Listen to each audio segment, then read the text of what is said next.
మేము కళ్ళ కూడా ఊహించుకోలేము. మాకు ఇది 2 months నుంచి మాకు రెస్ట్ లేదు, టిఫిన్లు లేవు, మాకు ఫుడ్ లేదు, ఏం లేదండి. 2 months నుంచి మేము ఎంత సఫర్ అవుతున్నాం. మా ప్రాబ్లం మాకు తెస్తారు. మేము ఎంత ఇబ్బందులు ఉన్నాం. మాకు పఫర్ అక్కడ వరకు అంటారు, ఆడ వరకు అంటారు. ఇక్కడ నిద్రలో పోతలేరు. ఏ రాత్రి అప్పుడు చేంజ్ చేస్తారని ఎక్కడ పోవాలి? పిల్ల జల్లలతోనే కష్టపడి సంపాదించుకొని కష్టపడి కట్టుకుని ఇల్లు ఏం చేయాలి? ఎక్కడ పోవాలి? ఏం పోవాలి చెప్పండి. డబుల్ బెడ్రూమ్ ఇస్తాను. ఏంటి డబుల్ బెడ్రూమ్ ఇచ్చేది? ఇంత సొమ్ములు పెట్టి కట్టుకుని డబుల్ బెడ్రూమ్ ఏం ఇస్తారయ్యా? ఎందుకు మాకు డబుల్ బెడ్రూమ్లు? ఏం చక్కకున్నాయని మేము పోయి ఇక్కడ దేశాల నుంచి ఎక్కడ పోతాము? ఎక్కడో లంకలు ఇస్తే లంకలోకి పోవాలా? మేము కష్టపడి కట్టుకుని మిల్లులు కష్టపడి కట్టుకున్నాక ఇంతలో మోసం చేస్తే ఎట్లా? కాంగ్రెస్ చేపించుకొని మంచిగా చేసి ఇంత మాకు ఇట్లా చేస్తాడు న్యాయం చెప్పు. అంత మోసం చేసిర్రు మాకు. ఇప్పుడు మేమైతే ఇదైతే న్యాయం కాదు అసలుకి. చిన్న చిన్న పిల్లలు ఉన్నారు ఇంట్లోన. మీరు ఎన్ని చేసిన సరే వాళ్ళు కూల్ చేస్తా అంటున్నారు. ఎన్ని చేసిన సరే కూల్ చేస్తా. మాకు అవసరం లేదు. ఏందాలు చేసేది అక్కడ ఇట్లాగే మాట్లాడతారు. ఇప్పుడు కాంగ్రెస్ చేసేదాకా అట్లాగే మాట్లాడి ఇప్పుడు మాకు తీసేస్తాండి. వాళ్ళు ఏమంటారంటే మీరు ఇప్పుడు ఎన్ని డిషులు చేపట్టినా సరే కూల్ చేస్తా అంటున్నారు. ఏం కూల్ చేస్తారు? చేసిన మనకి ఇంట్లో పడి చచ్చిపోతున్నారు, ఆ ఇంట్లో పడి సత్తారు. ఇంకంతే, ఇంకేమో మళ్ళీ చంపి మా శవాలు దాటి గులిపేసుకోండి.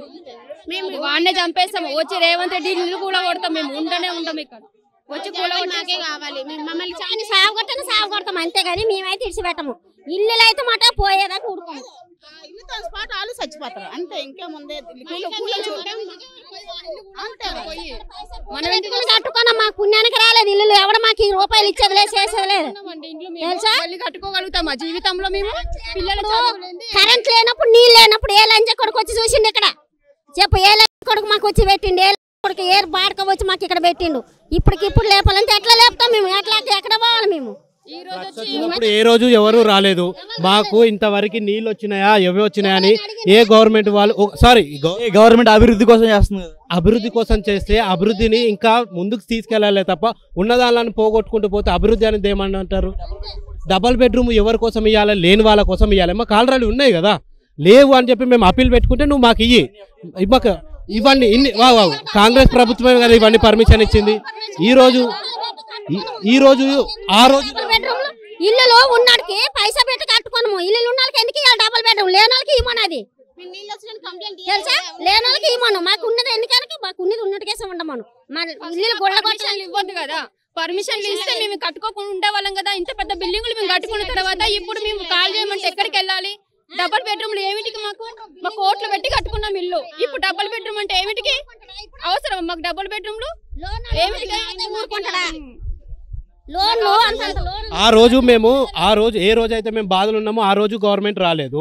ఈ రోజు మేము బాధల నుంచి ఇప్పుడిప్పుడే కోలుకుంటాం అన్నప్పుడు ఎవరో వచ్చి అది చేస్తాం ఇది చేస్తాం అని అంటే అది ఎంతవరకు కరెక్ట్? ఆ రోజు ఏమన్నాడు? 6 గ్యారంటీలు ఇస్తా అక్కమ్మ చెల్లమ్మ అని చెప్పి మాట్లాడినాడు. ఈ రోజు ఎటుపోతారు? ఈ రోజు మా మీదకి తీసుకొస్తే ఎన్ని రోజులు? సంవత్సరం అయిపోయింది.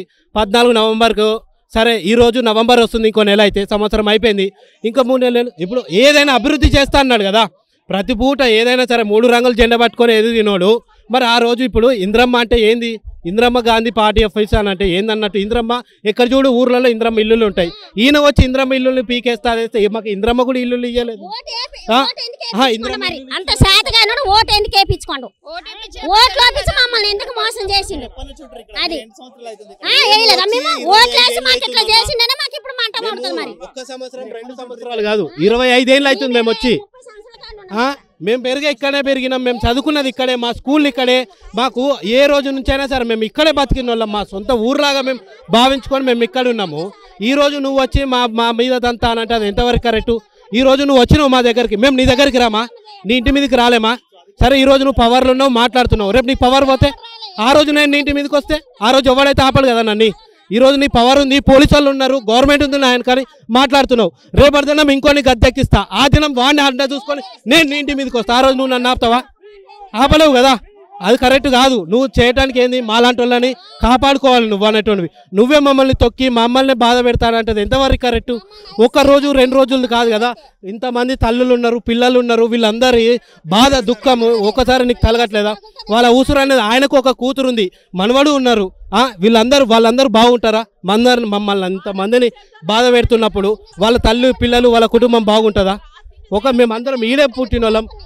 మిమ్మల్ని వ్యతిరేక పార్టీ వాళ్ళు మాట్లాడిస్తానని చెప్తున్నారు. వ్యతిరేక పార్టీ ఎవడని ఉన్నాడు అని అంటే మమ్మల్ని అడుగు. వ్యతిరేక పార్టీకి మాకు ఎటువంటి సంబంధం లేదు.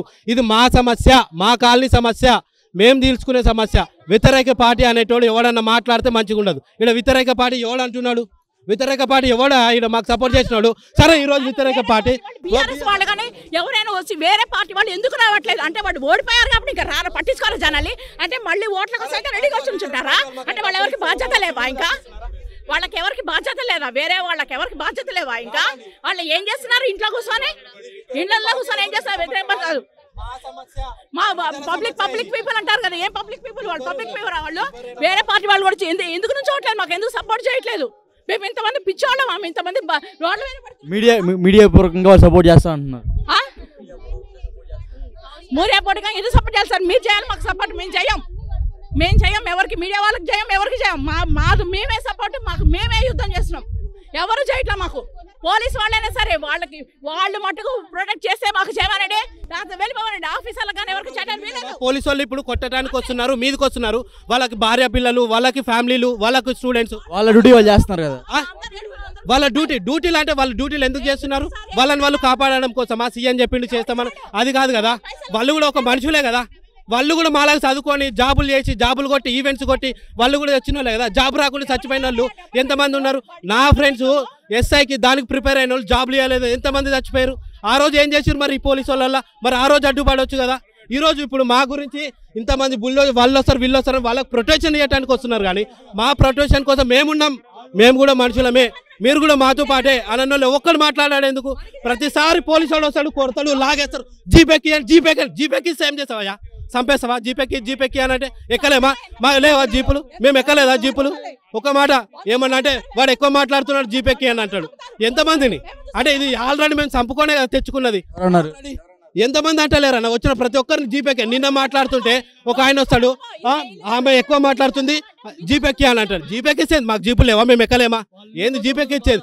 ఆయన ఇల్లు ఈడుంటే అదే ఒక ఎస్ఐ వాళ్ళదో, కానిస్టేబుల్దో, లేదా ఒక హోమ్ గార్డుదో, ఎవరిదో ఒకరిది ఒక ఇల్లు ఈడే ఉండింటే వాళ్ళు రేపు వాళ్ళు ఇలా మాట్లాడతారా? మాది కూడా ఉంది అని చెప్పేసి వాళ్ళు మాట్లాడేటోళ్ళ. వాళ్ళు కూడా మనుషులే కదా, చదువుకున్న వాళ్ళే కదా, గవర్నమెంట్ స్కూల్కి పోయిన వాళ్ళే, అందరు పోయిన వాళ్ళే. వాళ్ళ ఇళ్ళ మీదకి వచ్చి మేము ఇట్లే దౌర్జన్యం చేస్తానంటే సరే ఇప్పుడు మమ్మల్ని తీసుకుపోతారు. మా ఇంట్లో ఇప్పుడు వాళ్ళు ఏ రోజు అయితే మమ్మల్ని ఇప్పుడైతే కాదంటున్నాడు సీఎం కేసీఆర్, ఆ రోజు ఓట్లకు అడగటానికి వచ్చిన వాళ్ళు ఎమ్మెల్యేలు ఎటుపోయారు? ఆ కార్పొరేటర్లు ఎటుపోయారు? ప్రతిపక్ష పార్టీ ఎందుకు మాట్లాడిస్తుందన్న? ఈ రోజు ఇంత ఇన్ని రోజుల నుంచి లేని ప్రతిపక్ష పార్టీ ఈ రోజు ఎందుకు వస్తుంది ముందరికి? వాళ్ళు ఇప్పుడు మన వల్ల ఇప్పుడు ఏదైతే ప్రభుత్వంలో నడుస్తుందో వాళ్ళు ముందరికి రావడానికే కదా ప్రతిపక్ష పార్టీ మేమున్నాం మీకు అని తోడిస్తున్నారు, సపోర్ట్ ఇస్తున్నారు. సరే ఇచ్చేటోళ్ళని కూడా ఇవన్నీ ఎక్కువ చేయడానికి నీకు అధికారం ఎక్కడిది? ఇప్పుడు ఎంత అరిచినా సరే వాళ్ళు కూల్ చేయడం మాత్రం కంపల్సరీ అంటున్నారు. ఎందుకు కూలుస్తావా? ఎందుకు కూలుస్తావు? నీకు వాడు నా ఇల్లుకు నువ్వు కట్టించినవా? నా ఇల్లు నువ్వు పైసలు ఇచ్చినవా? నాకు నువ్వు చదివించినవా? నువ్వు పెంచినవా? ఎందుకు గుర్తిస్తావు? బఫర్ అండ్ ఎఫ్టీలో వచ్చే రోజు మేము మునుగుతాం చేస్తామా? నీకెందుకు? ఆ రోజు లేని ఈ రోజు ఎందుకది? ఏది ఈయనకి ఒక్క ముక్క రాలేదు. ఇన్ని రోజులు లేని ఈ రోజే బఫర్ వచ్చిందా? ఈ రోజే ఎఫ్టీఎల్ వచ్చిందా? ఇన్నిళ్ళు ఏ విధంగా కట్టారు? ఇన్నిళ్ళు నేను ఒకటే మాట, పోలీసు వాళ్ళని దయచేసి రామనని వాళ్ళ ప్రొటెక్షన్ కోసం వాళ్ళు ఉన్నామని వాళ్ళు కూడా ఒక మనిషిలాగా బిహేవ్ చేస్తే బాగుంటుంది.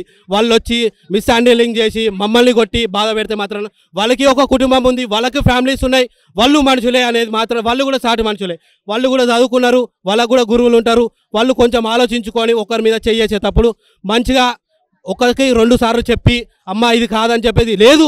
ఇంతమంది ఫోర్స్ వచ్చే బాధ ఇదే ఫోర్సు రేవంత్ రెడ్డి దగ్గరికి వెళ్ళి సార్ ఇది పరిస్థితి అని చెప్తే బాగుంటుంది.